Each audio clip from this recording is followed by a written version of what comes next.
I met with Bobby and former track owner Bob Bahre to talk about that hot July night in July of 1966. We met in the winner's circle where Bobby Allison once climbed out of his Chevelle he had raced on an engine he had installed the night before. The last few laps, I had them covered. Richard Petty was the big competitor at the time, and I was way ahead of him, and I was happy about that. I had raced early in the race. It had raced a few of the other guys a little bit, but really was the dominant car here that night. And it was also a big night for Maine racing. NASCAR had added the date to its schedule, and 13,000 bought every available seat to see the big boys race on a Tuesday night. No, we were just lucky to get the date. They raced back in those days once in a while on a midweek, and that was, I think, like a Tuesday night, if I remember correctly. Yeah. And we were just fortunate. Bill Francis let me have the date, and we came up and it gave the track a big boost. Bobby had grown up in Florida but made Hueytown, Alabama famous as his racing home. With his brother Donnie, he was a founding member of the Alabama Gang,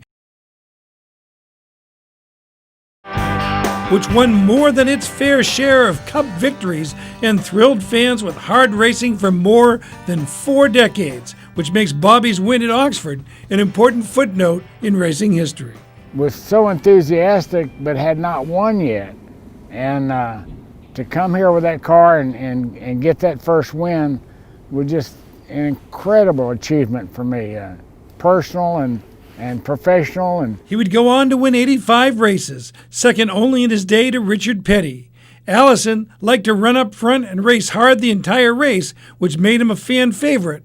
Plus, he was outspoken. Sometimes I wonder about myself, but I won 85 times in 9 different brands of cars for 14 different race teams.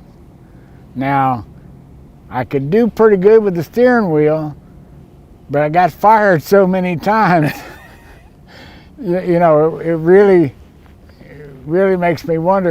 Bobby and Judy had 4 kids. Son David, near the camera, was the perfect child, seeking his father's advice and taking it to heart.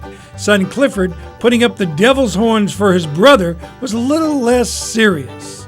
Davy seemed to be born to race.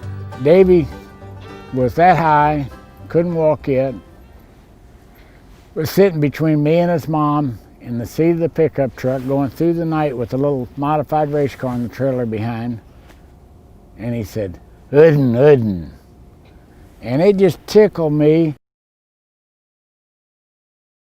Davy would go on to win 19 Cup races, including Daytona. In 1988, he finished second at Daytona behind his father, and Davy was a superstar. But then tragedy struck.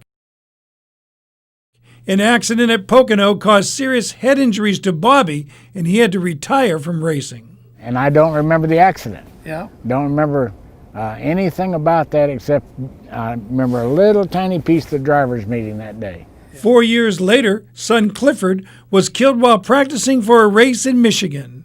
A year after that, Davy crashed his helicopter and died just days after running his last race, which was in New Hampshire. The racing world grieved, sending 1.3 million pieces of mail to Bobby and Judy. Judy was really in grief over losing both the boys, and the fans would come to the door. Davy Allison fans would come from Seattle, Washington, or Oxford, Maine, or New York City, or Jacksonville, Florida, or wherever. Come ring your doorbell. Come ring the doorbell, and then cry and tell us how much they love Davy. And early on, they would do this 2 or 3 times a day. On the weekends, we almost needed a traffic cop. Bobby said he was so grief-stricken that he couldn't give Judy the support she needed. The couple split and left Alabama. Sad fate would touch the racing world again, but this time it would bring Bobby and Judy back together. We didn't split over somebody else. We split over the grief of losing them boys. And we were put back together because of somebody else's grief. You know, we were separately at Davy's widow's wedding the day that Adam Petty got killed. And she said to me after the wedding, we should put our differences aside and go try to help the Pettys. And we did, and we've been back together ever since. Bobby was in Maine to promote the New Hampshire race and the Oxford Casino, of which Bob Bahre is part owner. I asked him if he was a wealthy man.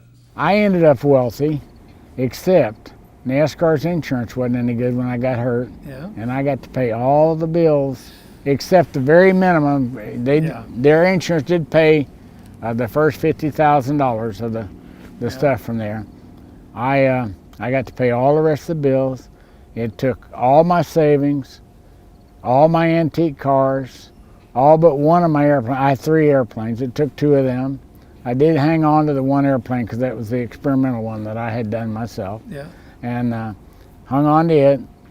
But it was pretty devastating, and I certainly still have to earn today. Which he can do because his hard racing style and straight shooting personality make Bobby Allison a beloved American sports icon.